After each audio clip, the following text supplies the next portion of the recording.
Austin, over on the side on Room for Future Nonsense, it says it is hot. I got too hot today and yesterday. And if I break out into a sweat that you can see over on YouTube, then I guess you guys will just have to deal with that.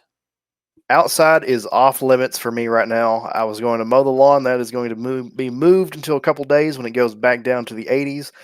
It is deadly out there. Yeah. The weather is actively trying to kill us.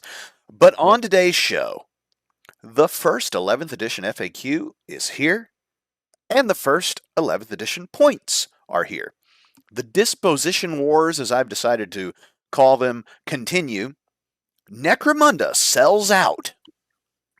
New Warhammer heroes. And unclogging secrets. Mini Takes Podcast. Look, if I open up your painting tutorial and the first step is getting out an airbrush, buddy, I'm not watching. Bunch of nerds on the internet. Are you even having fun with this anymore? Shane, if this happens, there's going to be wailing and gnashing of teeth, people burning their armies. If you can't see it, don't paint it.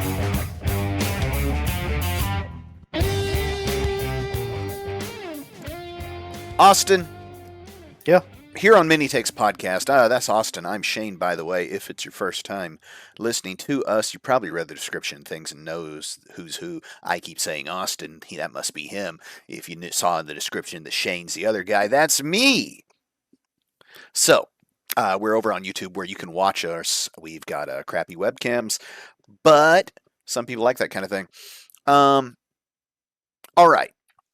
Mini Takes wants your takes. Last week, we did something very, very naughty. Very naughty.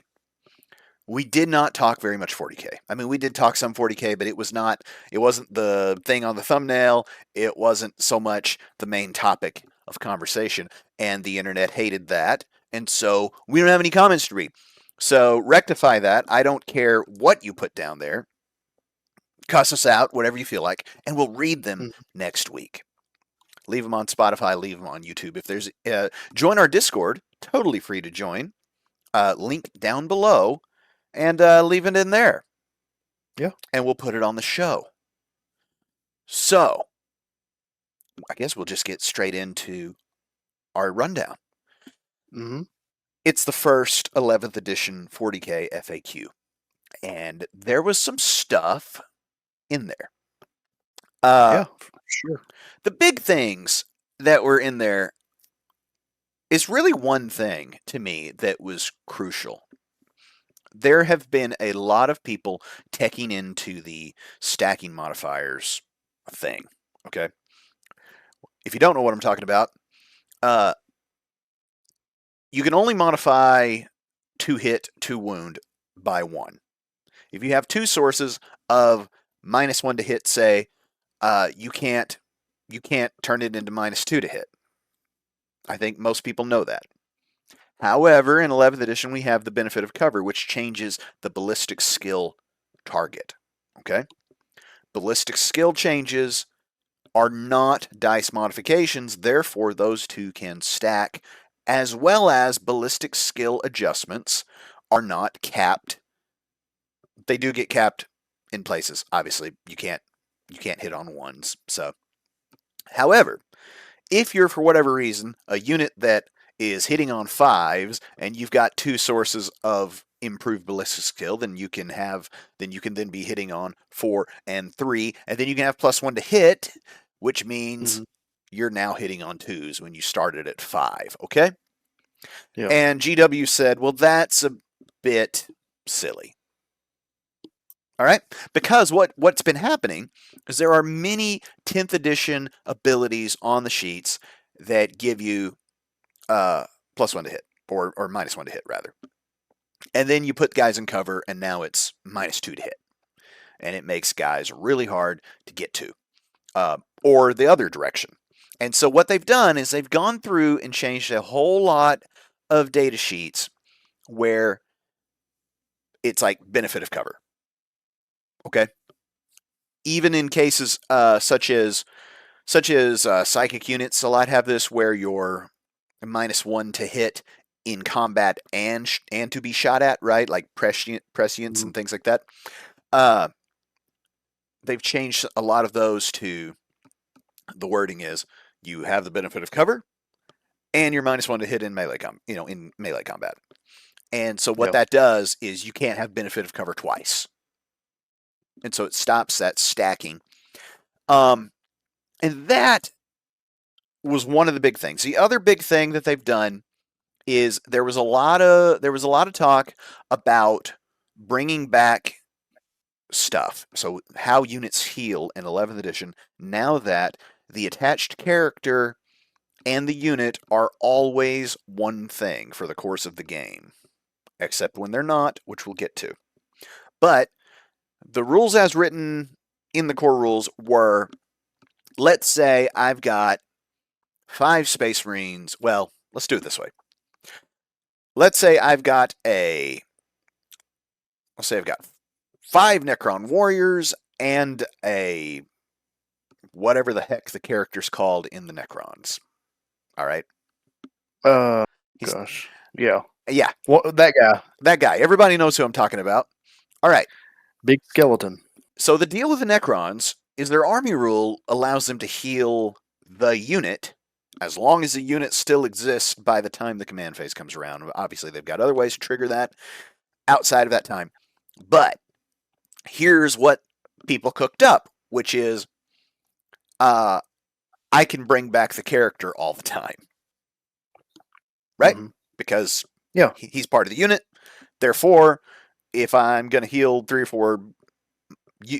4 wounds every time, then why not just bring him back if he got killed by some mechanism, right? And so it kind of Mm-hmm. made an indestructible character in those cases. Now, there are other cases where this was happening. So what they've done is now, if a character comes back by those kind of mechanisms, they come back as their own unit. So the way I understand it with the Necrons, and I could misunderstand this, but I believe the way it works is, yeah, you can bring the Chaos Lord back. Or the Chaos Lord. What is he called? He's a something Necron Lord. Lord. He's a He would Necron. have to be a Necron Lord. He can't be a Chaos Lord. Right. So I guess the only other thing would be a Necron Lord. Let me check the web store. The Necron Xenos Lord that he is, the filthy The Pharaoh. Yeah, sure. The Space Pharaoh. The Space Pharaoh of the Terminator / Egyptian coded group of We're about to look real Skellybobs. stupid once I find this name. I know. Anyway, so you can bring it back by that mechanism. However, once you bring him back, he's now his own unit. He's by himself. He's not attached anymore. So he can just get killed. He's not giving whatever his benefit is to any unit any longer. And I think that's good. Because you also had the indestructible apothecary thing happening. If you had some sort of mechanism to bring back some Space Marines, you could just bring the apothecary back, and then he could bring back the Space Marines, and then you would go around and around and around, right? Yeah. And that's not cool. That's not what they meant, obviously. So now it doesn't work that way any longer. There was a lot of rules, cleanup, and clarification stuff, especially with some of these. Especially with a lot of the newer detachments and data sheets that have been added post codexes, right? Yeah. Been a lot of rules clarifications on how those work in 11th edition, which I think is great. It's an overlord, by the way. It's an overlord. Of course he is. Of course he is. We knew we were in the ballpark. Do you play Necrons? Yeah. I wish. Do you really? Kind of. I mean, there's something about the Necrons that has just tickled my fancy ever since getting into 40K or trying to get into 40K. Just, I love the mechanical loss of humanity. That's a big theme that I really enjoy. So I love the Cybermen from Doctor Who. I just enjoy those themes going on. So I really like Necrons.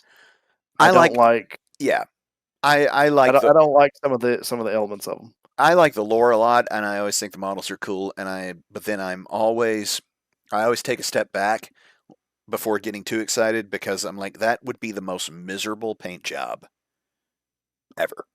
I just don't want to paint all the like the green like phasmatic blades and stuff like that. I don't want to paint that. Well, see, the way I look at it is that would be the only fun part because the rest of the time you would either be priming black and spraying metallic, you wash it, you dry brush it again, and you're done. Or, I mean, I don't. That's it. That's all you do. And then, like you Well, say, you you could you do green orbs. well you could always do like some of the little dynasties like Trazan's guys. They wear I think blue. They have a lot of blue and gold armor on them. Yeah, I don't know. I think it'd be You know, tough. going It'd be tough because they don't have any. They're skelly men. Really, they're just metal and well, skele. they're there for the fantasy of here's 100 Yeah, Necron warriors. yeah. Which I mean, no fantasy. That's what it is. You know, at once it's a really good army to paint because you're gonna get it done and pretty quickly for fairly little effort. But if you like to paint, it's terrible. Um, the Just 11th do them all edition. non-metallic. What's that? Just do them all non-metallic. Sure. Do non-metallic metal on 100 Necron warriors, and try not to kill yourself. Let me tell you something about the non-metallic thing because it's any non-metallic metal paint job, especially like a whole entire thing, has two angles that the thing works. Okay, Mhm. because you have to decide where the light source is coming from. And so you Yeah, end up with the front side of the yeah. model and its light source and the back side of the model and its light source. And so you get the two sides that the whole illusion works, right? Mhm. Let me tell you what would be awful. You spend all this time and you get your 100 Necron warriors done non-metallic metal. And they look great on the shelf. They look great in the carrying case. They look great in pictures. And then you put them on the tabletop and go through one movement phase. Trash bag.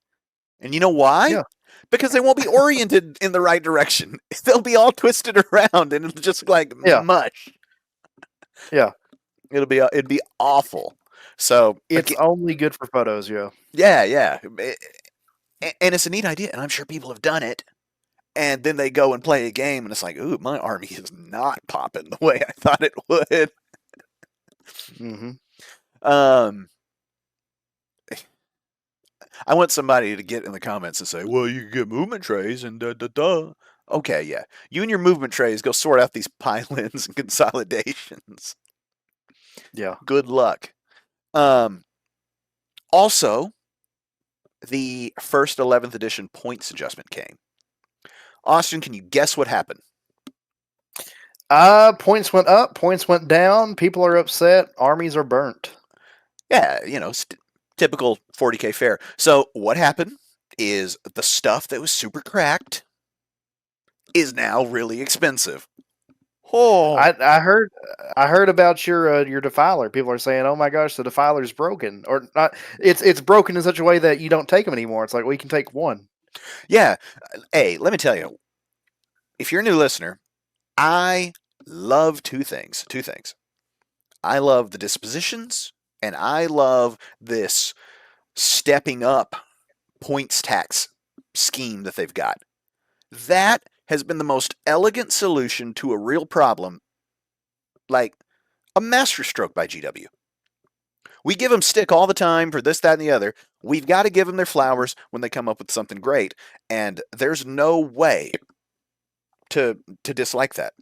I mean, unless you are somebody that went out and bought 3 defilers for a bunch of money at scalper prices the second they came out, and now all of a sudden they're like 1,400 points of your army, and you're like, oh no, what have Mm-hmm. I done? It's like, well, you did the thing we always advise against, which is that.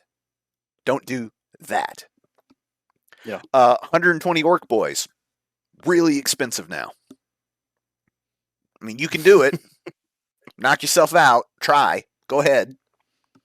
But yeah, here's the thing. If you're in the middle of painting your 120 orc boys, go ahead and slow down. If you've got to 60 or 80, you're probably good. Green Tide I don't know. I feel kind like of came and got a you bit of a smack. you've gotten that far in painting. Just finish them up and wait for the next like revolution around the sun to where we get back to where 120 orc boys are viable. I'm You'll gonna be get ready. Austin. I'm gonna get close to the camera. YouTube audience, I'm gonna get close to the camera. I'm gonna talk straight to you. Okay, listen. All right, listen, folks. Here's a reel. If you ever buy the cracked thing, go ahead and keep the cracked thing because it's gonna come around again. I'm just trying to help the people. I'm trying to put them on game. I remember everybody and their brother talking about 120 Orc Boys in ninth edition was unstoppable. The only Mm-hmm. thing that was going to mess you up was the clock, just the physical moving them around, right? Because it's just Yeah. a pile of soup that you can't do anything with. And then 10th edition came and it wasn't so hot. I mean, it had a moment here and there, right? People would do it. But then 11th edition, right from the jump, 120 Orc Boys messing folks up. Um, Another thing that happened with the points is the cost of transports went down. So I don't know why that is. I think it has to do maybe with the exception of Purge and Taken Hold, you've got all these actions that are part of your primary. And if you're playing Space Marines, if you're playing Sisters, if you're playing Orcs, if you're playing nearly anything that's not like a mounted kind of army, uh, you need some way to get them around to where they need to be, and so they made the transports cheaper, and I think that's cool. Until you get to the fourth one, once you start to spam transports, then they start to penalize you with that step up in price because they're like, okay, Mm-hmm. now what we're not going to have is just a roadblock in the middle of the map of transports. Okay, we're not doing that, Yeah. which is again good thinking. Yeah. The whole points system they've got now for this edition is real genius in giving the designers the space to point things out how they should be without having to then also focus on, well, how do these points, if I take just one, how does that math out into the crazy person that takes three of them? Right, right. It's Yeah, perfect how they math out like that. 100%. I don't have to get punished for what somebody Yeah. did at the top tables of a GT, right? Mhm. Me and my Yeah. one of everything collection, right? Sure that a filer is real expensive, but I'm going to take one, and Yeah. so it makes sense. If I want to take three, it's like, well, this is the Defiler army, and what do I have? What have I Mhm. brought? I brought some Defilers. Um, Yeah. It's a nice gentle nudge in kind of nudging people towards sensible armies. And if well, they want to break it, they've broken the game. Here's your cost.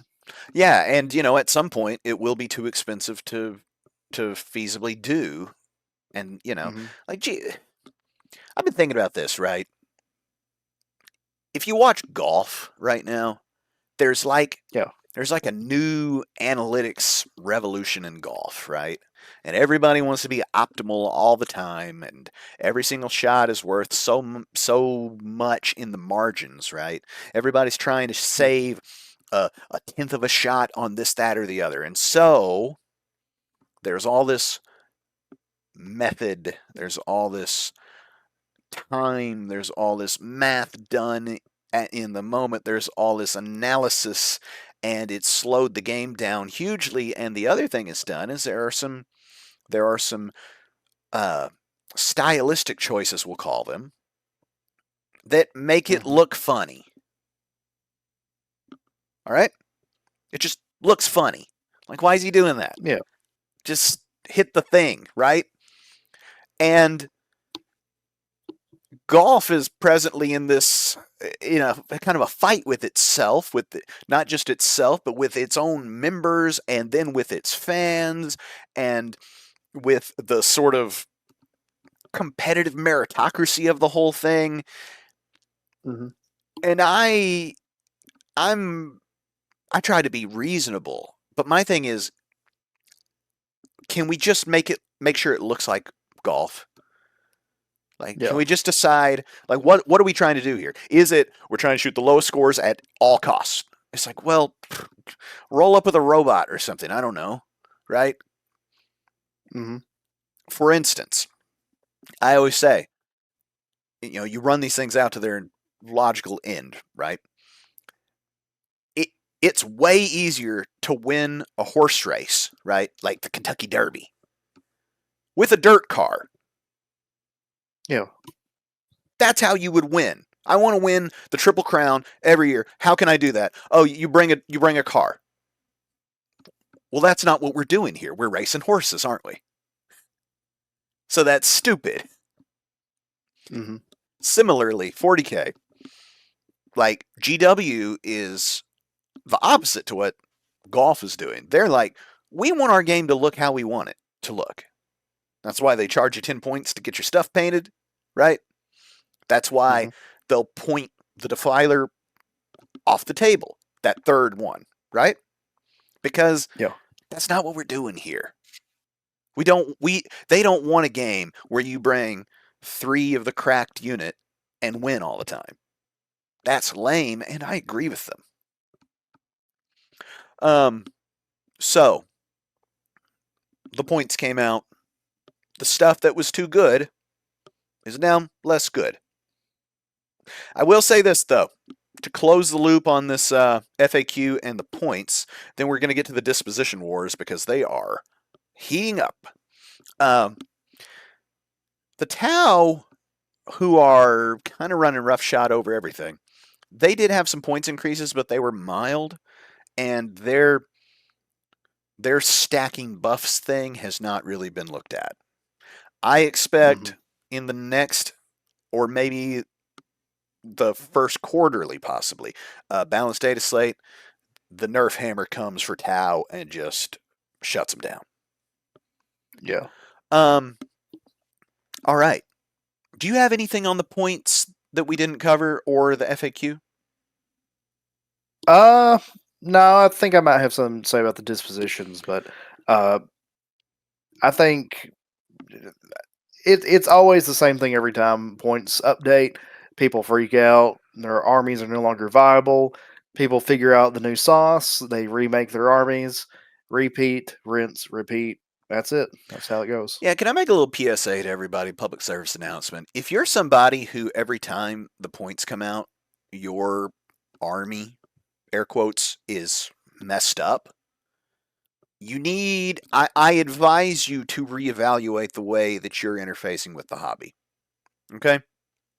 The points changed on a list that I just made for my Chaos Space Marine guys, and it didn't bother me a bit because I was like, okay, well, I guess I'll take that guy out and put those guys in because I have a collection of the army that I can just pick stuff from.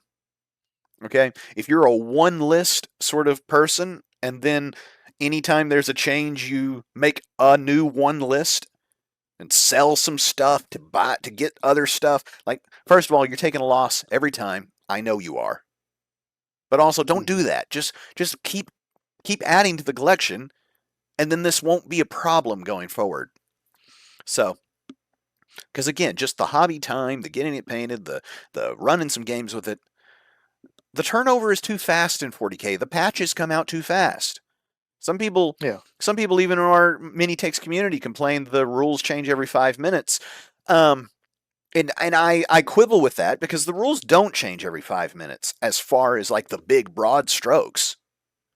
The stuff that is changed or that is clarified is usually changed or clarified into the way that it seems like any reasonable person would think it should be. However, Hmm. the points and stuff, like, you can't give people 8 months at a time to run around with cracked stuff. And I understand before I came into the hobby, that is how it used to be. 7th and 8th edition, you'd get a points update hardly ever. And so it very quickly turns into, oh, I'm going to play Necrons. I know the list I'm going to go against because everybody that even bothers to play that army plays the list, right? Yeah. Yeah. On to the disposition wars. The headline here, Austin, is Purge got purged. Did it ever? Oh my gosh! I've seen so many people freaking out over Purge being gone. They don't know what to do. I saw on the Custodes subreddit the other day because they changed, I believe, the dreadnought. It's the Mortari something. The just the Custodes dreadnought Dreadnought detachment. They spam changed it. detachment.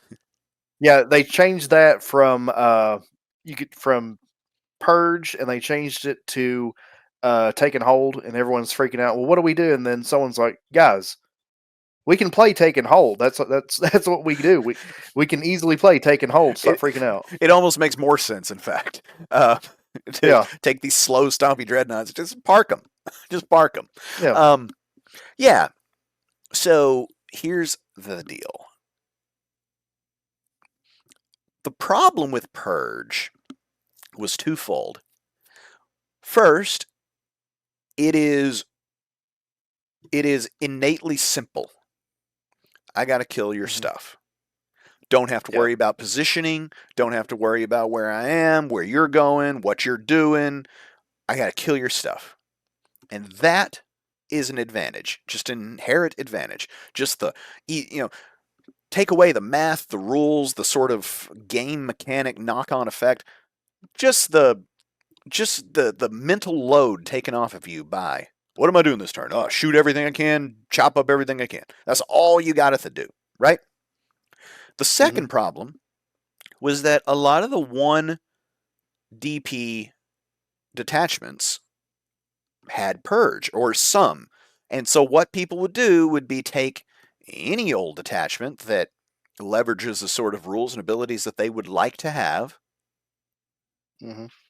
which makes sense for whatever, recon list that it should go with. But then they'd be like, and then I'm going to take this purge for $1. And so Yeah. now you've got all the fast moving, and then you're building the list not to be fast moving, but to take the things that aren't fast moving and buff them sort of by happenstance because all you want to do is kill all this stuff. And that Hmm. is lame. Totally. Yeah. That's my mini take on that. That's lame. And at GW they apparently agreed.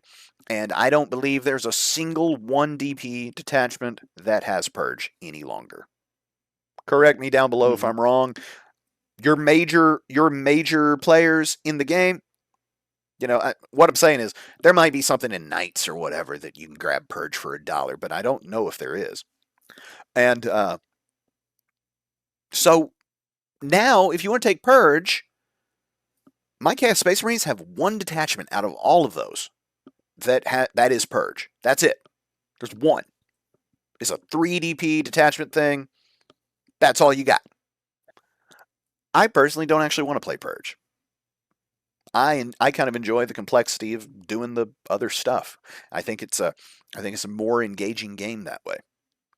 Um, Well, it sounds like your win rate might not do as well if you don't just take Purge. It's a lot easier. well, the other thing they've done is the ones that can take purge, and so I saw some people quite upset that they don't even make sense. It's like, why would this detachment take purge? It's like, man, because if you if you want to take purge, you're not getting the best detachment to be purge. That's ridiculous. Like, I'm sorry, guys. The whole point. It. Let me back up. If we agree, and I don't know if we do, that we desire balance in this game, then the goal that GW has with every balance change is to make sure there's nothing cracked. That's all they're trying to do. Hey, you're playing Hmm. something cracked, we're going to get rid of it.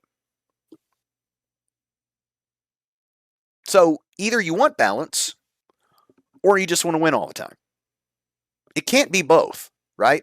Your position can't be, I want a balanced game, but I want to win all the time. Well, no. If it was a balanced game, then you versus somebody of reasonable skill level, or not even, it is a dice game after all, should beat you half the time. Gonna be I some people think gonna that be some people Yeah. upset with that concept. Hmm. Go ahead. I think that purge could exist with goodwill if people didn't want to just take it because it's so good. I think if it just existed thematically, like I'm building a kill your guys list, and it's gonna be fun because my guys are kill your guys sort of guys.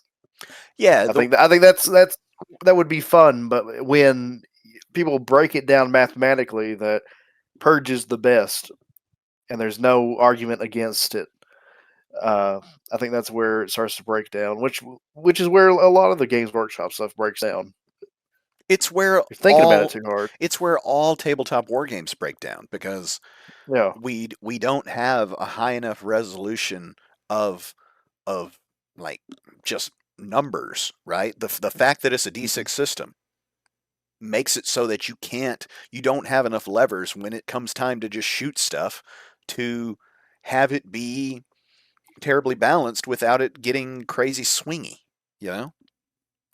Because if Mhm. everything hit on threes and wounded on fours, and everything was one damage, right? And it was just like all we played was a box of intercessors versus a box of intercessors, we would run into problems that some games have, which is that they're just crazy swingy, and sometimes you miss, no matter Yeah. what else you do, and that wouldn't be fun either. So, um, again, the issue with Purge, the first issue, number one with the bullet, was the inherent simplicity. Just the fact that it doesn't really matter where you're standing, what you're doing, who you with.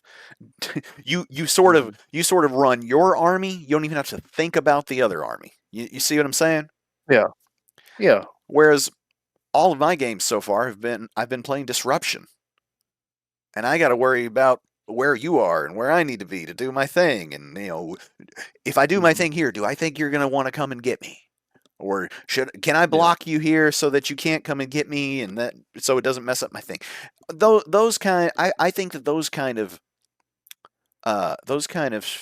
interactions are way more interesting than we're just going to bang all our stuff together in the middle and see what shakes out. Mhm. Um, so the disposition wars continue.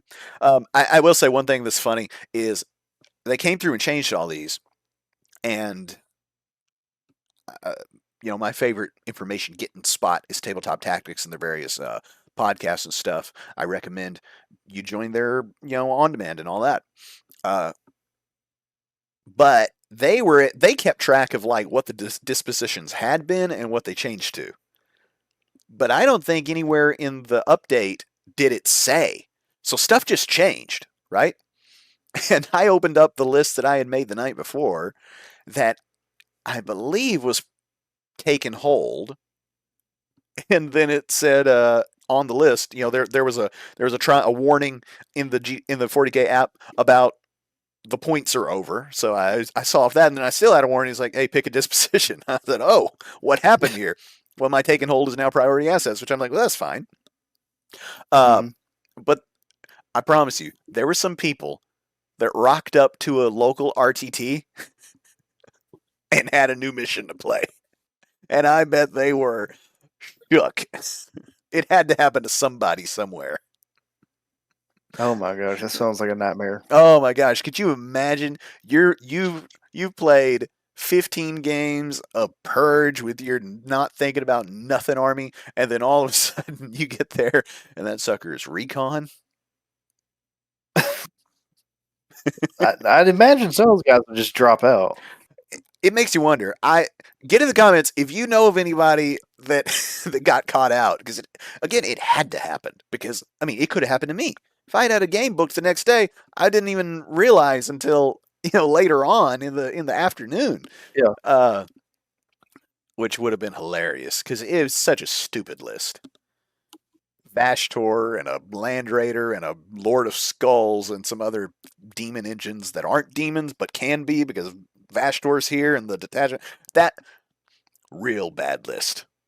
Real bad. Mhm. But real cool looking. And apparently no longer playing Taken Hold. Um, let's move down. Necromunda. I put sells out. You had it. You had it phrased differently in our What do you shared mean by? note. Okay, yeah, I was kind of surprised at that. What do How you mean by sells out? so Because how? there's two ways to take this. How did you have it put in? I believe I had that it's become more consumer friendly. I think that's what I mentioned. You remember you remember when Metallica changed their whole deal and it wasn't, all of a sudden it got slick. And what everybody say I they know did? what you're talking about. They Yeah, they they sold said out. they sold out. They sold out. They're not a real metal band anymore. They're a pop rock hair metal nonsense. And Lars always said, "Yeah, we did sell out, man. Every night for decades." Well, that's not what I'm getting at with this. I am. Go ahead and I tell don't. tell the folks what's happened. So there's a new edition of Necromunda coming out, and I see it a lot more positive than Shane does. But Shane's never played Necromunda, so take his opinion with a grain of salt. Uh, they have a new edition coming out that's being rebranded as Warhammer Necromunda Skirmish. Now, I'm going to work these things down as we go, and I feel like this is a good change in a way that it kind of lets people know what this is. This is a Warhammer skirmish game. No longer are people like, well, what the heck is Necromunda? Yeah, This tells you on the box. let me. This is in the Warhammer family. This is a skirmish game. Yeah, that Go was ahead. that was a thing. As I was early into 40K, I was like, okay, so I got Kill Team is squad based 40K, and I get Blood Bowl is football Warhammer, and 40K big armies. Necromunda is what? Somebody tell me, because there's book after book after book. So I'm like, is it a role playing game? And people are saying, well, kind of, Mm-hmm. but it is a skirmish game. And it, up until Yeah. now, has been a skirmish game a little bit from another time. Yeah, they are. Every edition of Necromunda, or at least since the revamp back in, I believe, 2017 was when they did the revamp, because the game's from the 90s, and then it kind of, I don't want to say died, but lost some support and kind of went underground and was kept alive by fans before getting revamped by Games Workshop.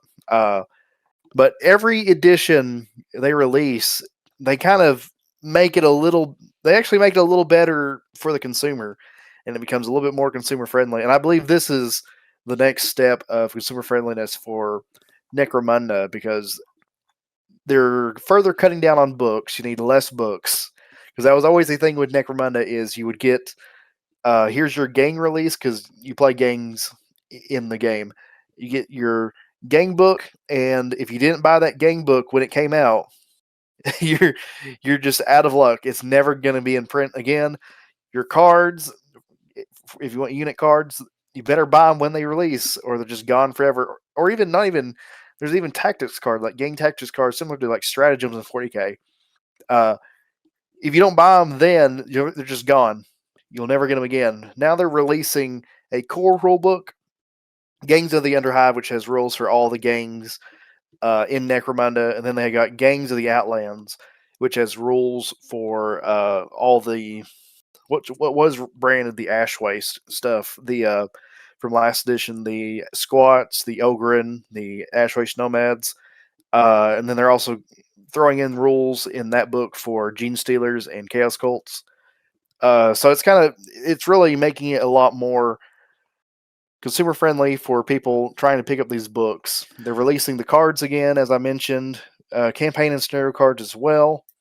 They've got new boxes, Underhive crew boxes, which are probably going to be like similar to Combat Patrol, at least value wise. You get your basic gangers, and then also they're throwing in some of the specialists. I think they're kind of like the elite guys that you could take. And this is big because they've changed the way you build your gang. Yeah, To where before you'd have to start out with just the gangers themselves, the little guys, and then once you got enough money and reputation, then you could start throwing in your bigger brutes, your hangers on, and all that. But now they've changed it to where from the get go you can start swapping guys in and out and creating a more kind of diverse gang of guys with your big guys, your elites, and everything. So from the get go, you're getting the whole Necromunda experience. You're not having to grind until halfway through the campaign to get your Yeah. toys. Um, You're a just couple, not. Go ahead. a couple of things. One on the books in Necromunda, it had gotten bloated and kind of battle techy, right? So if anybody's familiar with BattleTech, they've recently done a very similar thing. But BattleTech had just book after book after book, new settings, new campaigns, new Mm-hmm. factions, and it was all just becoming this library of stuff that you could play a game with. And the problem that people would run into trying to get into it new is you had no idea what you were going to be dealing, like how much of the literature you'd have to deal with at any game you rocked up to. Because if you're playing with some old head, Yeah. he might have all the books and all the rules, because there'd be whole entire rules that you would have just missed. And I think Necromunda and its various settings and stuff, especially, were similar. Uh, and like you say, if you didn't know about a game book, you might rock up and be like, "What the heck are you playing?" It's like, "Oh, well, this is the so and so's from way back then. Here's the book," and you're like, "Okay, cool. I guess I'll see what they do." Well, Right? I don't really know if it's like that. It's more like you want to get into the game. I want to play Orlok, so I'm going to buy an Orlok gang and join the guys that are playing. Oh wait, I can't buy their book because it's out of print. I can't buy their cards because it's out of print. It was done in such a way that it felt like Games Workshop. We're like, okay, there's 50 people in the world that play this game. So if we do one release and never touch it again, everyone will have what they need.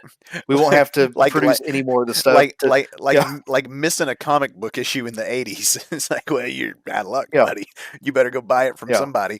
Um, that's, Uh, that's funny. Yeah, I mean, look, having a couple of just big gang books that's going to have them both, or all of them, is a way better mhm, idea. Um, yeah. and you put my selling out thing as you pitch it as a negative, and I don't see it that way. I love some cheesy pop music. Okay, I would rather listen to. What did I see? I saw some quote from Tom Waits that was mad at the Eagles because he's like, they don't write any good songs. And I just thought, Tom Waits just can't even conceive of an entire group of dudes that can all sing, because he can't, right? Uh, Obviously, I'm an Eagles guy, so I like this. I've looked into Necromunda. I thought it looks great. It looks like a lot of fun. It reminds me of the Judge Dredd game that I like. However, it was a where the heck do I even start situation. And then not only was it a Yeah. where do I start, like you say, the new thing where the list building is going to be a little more open on the front end. I love that, because the whole thing I wanted to do in Necromunda was play the cops. I wanted to have the Arbites and their little robots and all that kind of stuff. And it was told to me, well, what you have to do is you get like the little cop underlings and you play that whole box for Mhm. however long. And then you can buy this, that, and the other. And I'm like, well, that doesn't sound very fun. You know what I mean? I might not Yeah. want to play 2 years of Necromunda games.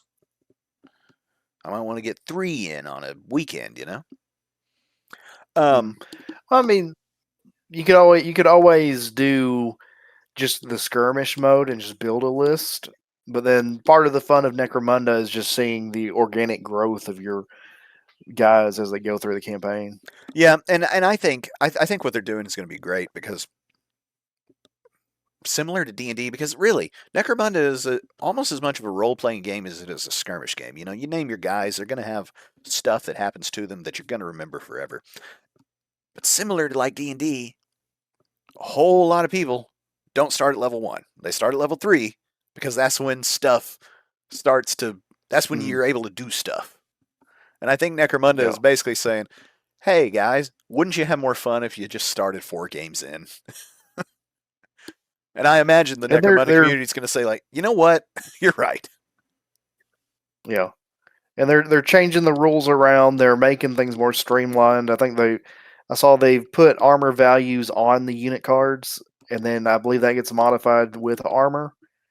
So now Mhm. you don't have to deal with what armor you're wearing is your base say. They're just streamlining the game and making it a better game. I hope. I'll put it that way. Yeah, so here's my 2 cents on that kind of streamlining thing, because there are a lot of people that, I mean, I'm making a straw man, but there are people who hear streamline and they just, all they hear is lack of depth, simple, dumbed down, right? And they're right, usually. Okay? This is a good mini take, isn't it? Those people are correct. The thing is, usually, if it's more user friendly, that means it's simpler. Here's my thing about something being a little bit simpler. Never bad. We are playing these games to have fun.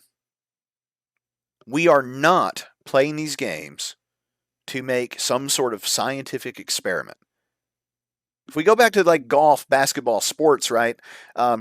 We're in the analytics revolution in sports, and people are always talking about, oh, well, you don't ever want to hit baseballs inside the park because the home runs will score more points over the course of a year. So under most circumstances, you want to hit for power always. Mm-hmm. Okay, is that fun? So the only thing I'm going to try to do is hit a home run or strike out swinging. So nobody ever gets on base, nobody ever plays any defense. The outfielders can play just like they did when they were 5 and just draw stuff in the dirt. That's the best way to play the game, right? Mm-hmm. Is that what we want to do? Again, back to my best way to win the Kentucky Derby is with a dirt car, an automobile. But that's not what we're trying to do. Similarly with these games, when they're updated, when they're simplified, when they're streamlined, yeah, there may be some stuff that has fallen by the wayside with that armor value on the card versus whatever the heck was going on before. Mm-hmm. But did you have fun every time saying, oh, well, I don't remember what he's got. Let me get in this book or that book or the other book because the gear could come from wherever and look that up Yeah. again. Is that fun? Or could you just say, No, and that's why. I need a 5. Now you need a 6 because I got special bullet. All right, bang. Your Yeah. special bullet killed me. And just looking over, because they released a rules change article yesterday on the 27th. Just looking over some of the rules changes, it's more about just trying to trim it down, make it a more concise game. And I believe what they're doing is they're trying to make Necromunda the Warhammer skirmish game, as they have branded it. Now, Kill Team is not the Warhammer skirmish game because it is not it's not, in my opinion, a skirmish game. It's a almost Oh, how would I describe it? It's like a cardboard game kind of thing. It's it's more regimented and Kill Team. I have some takes on Kill Team because you're right, and you're almost there. But I think what you're looking for is it's a it's a game. it's It it is is it is the not much of Warhammer. What is it? The Star Wars get Shatterpoint. It is the Warhammer it Shatterpoint to a is. degree. Yeah, it's the Marvel Crisis Protocol. It's the you know what it is. It's like a foundation level competitive device. Yes. Like there's no questions in it, even though They always manage to come out with some FAQs and stuff just because GW, honestly, not very good at that kind of game. They're much Mhm. better at, what I always say, you've got like your simulation engines versus your competitive constructs. Kill Team is a competitive construct. Necromunda is a simulation engine. Big 40k simulation engine. Age of Sigmar, a little bit of a tweener, but yeah, I think it's going to be all good for Necromunda. And Oh no, it looks great. yeah, and it's going to be something that we're able to actually just jump into if we feel like it. We're going to need to buy 2 books. You're gonna need the core I rules mean, I have and whatever book has your gang of choice in it. yeah. Look, if you want to get into it, I will play it. I have the squats in a box back there. I don't have anything for it. However, it's a little dirty secret in 40k. The best models come from Necromunda. Yeah. Speaking of models, you had some takes on these new Warhammer heroes. I believe these are Age of Sigmar guys, maybe? Oh yeah, the new Warhammer Heroes series is coming out, and I was gonna say they're now doing Sigmar, but doing a little bit of research beforehand, they had touched Stormcast a while back, I think a couple years ago. But this is the new Warhammer series, Warhammer Heroes series, and it is Cities of Sigmar. Now, Cities of Sigmar is pretty cool in that they seem to be the new playground for modelers to just do whatever they want in this realm. They've got a lot of interesting designs in here. They've got this like dragon knight sort of person. I don't know if you're looking at these, Shane, I but just pulled them up. there's I this had not looked dragon at knight. this. Yeah, this knight wearing like this dragon skin. I believe the guys would be from Akshi, the Realm of Fire, maybe Hammerhall. But there's a guy with a crossbow, a banner bearer, some guy with the big tower shields they have with a blunderbuss halberd thing. Uh, this monk guy, he's kind of got his shirt open. He reminds me of the ghost of Christmas Present from Christmas Carol. But there's The him. Muppet There's this one. really good, not necessarily even the Muppet one, just any of them. The Muppet They one all they everybody all have knows the is same. the best one. I like the Jim Carrey one best myself. But you got the fire mage, the pyromancer with a cool little mask, and he's got this really good sculpted fire effect going on. And then the mystery hero, who they've not shown, is obviously a witch hunter. So that's going to be a lot of fun. And these are those But yeah, this is these are the blind box dudes, aren't they? yes, these are the blind box guys. They sell for maybe like $12, maybe a little more now. But if you just need a, 25. who knows the way the economy is now. But these are great for like unit fillers or heroes, or I don't know if they'll make a unit.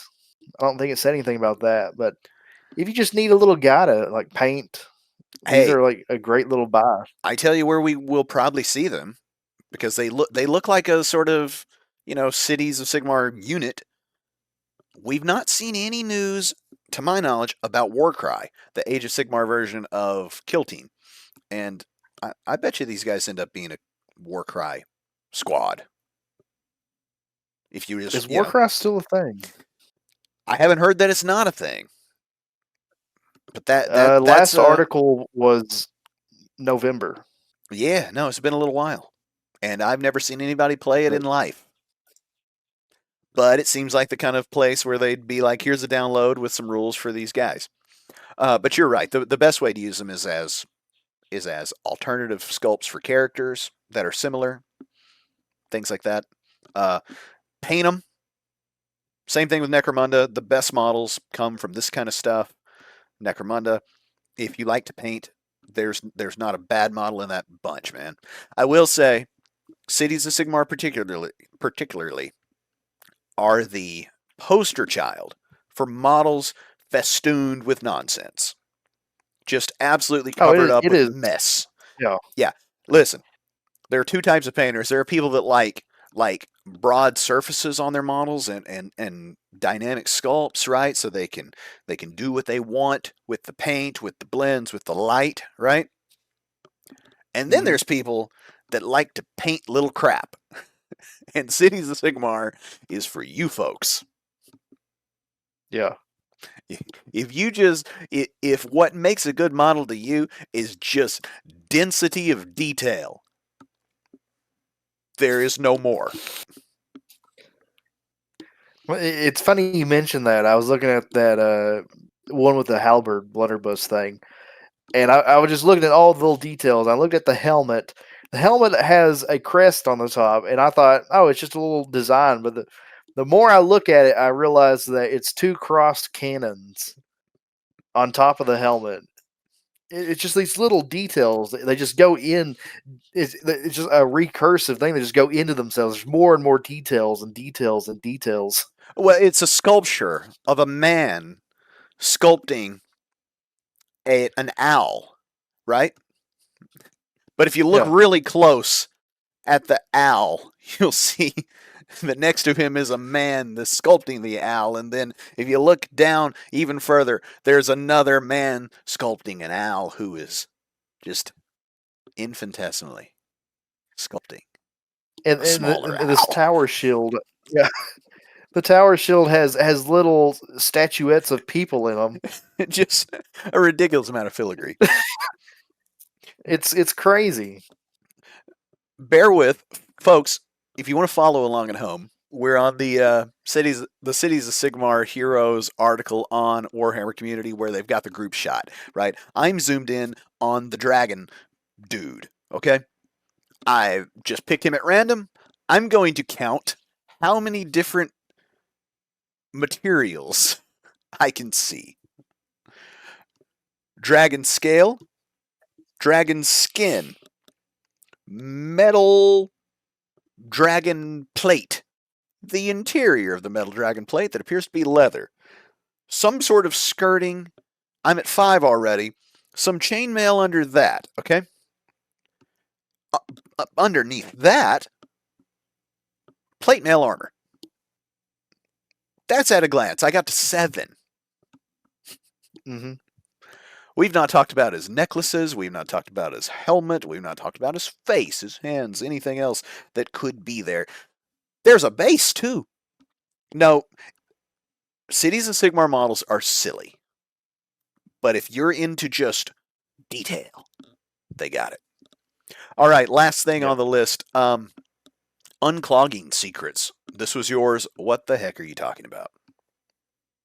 So I don't remember where I saw it, but these people were talking about how they hate the Games Workshop glue bottle because the little metal nozzle clogs constantly. If Yeah, you're you have to not have a constantly lighter. making sure that thing's clear, yeah, you have to go out on your back deck, get the lighter out, look real suspicious as you're trying to get that little On your needle back to heat up. deck.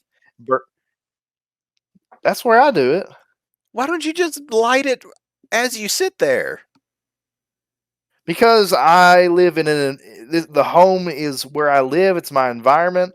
I don't want these potentially uh, cancer-causing fumes and whatever else reproductive harm and whatever else California warning stuff going on. That I don't want that in the air circulating inside my household. I want it to be blown away somewhere else outside,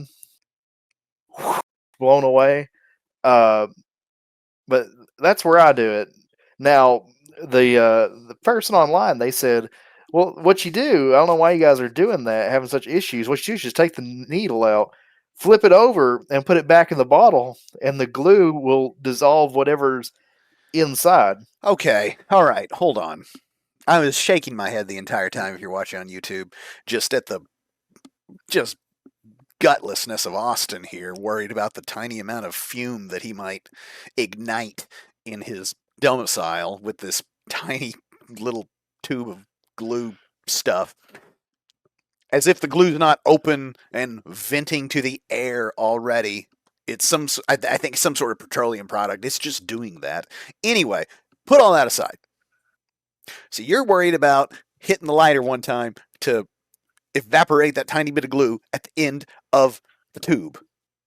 But you're willing to take that thing and flip it over and expose fresh glue onto your hands, running down your arm to then stick it back in. Well, there's a difference. There's a difference between the vapors from the glue versus this glue being combusted. I don't think there is. We don't know what's going on chemically with the exothermic reaction with the glue. We don't know what it's aerosolizing, what it is carbonizing. People do a lot of theorizing on this, but we don't know. If you are a chemist, get down in the comments and let us know if the glue changes in any meaningful way from its own, room temperature evaporation, which it absolutely does because we can smell fumes coming off of it, versus its combustion. I would wager it's probably safer burned than it is just coming out of the thing. But that's merely my speculation. Now, I have a solve for all of this. You ready? Here's my unclogging secret for the GW plastic glue tube. Take the entire thing, the tube, the bottle, the glue inside, throw it in the trash. Buy literally any other plastic glue brand that has a damn brush. Thank me later. That can't be a solution because it ignores the problem. Yeah, no, it absolutely is a solution. You never have to worry about this again. And you're going to have more control over how much glue goes where. You need a bunch, you can brush on a bunch. You need a tiny bit, you can brush on a tiny bit. You need to smooth out some mold lines, you got a brush with glue on it. Bang, bang, bang. Away they go. You never have to worry about your glue lighting on fire. You don't have to walk out on your porch and get bit by malaria-carrying mosquitoes as you attempt to avoid the slightest inhalation of whatever the heck the glue becomes when you light it on fire versus all that you're inhaling as you sit above it. Wow. I don't know. I feel like I don't know. I haven't tried it, but I guess we can see. Maybe I'll try it next time I have to use glue. Well, on that bombshell, that is certainly Austin's mini tape.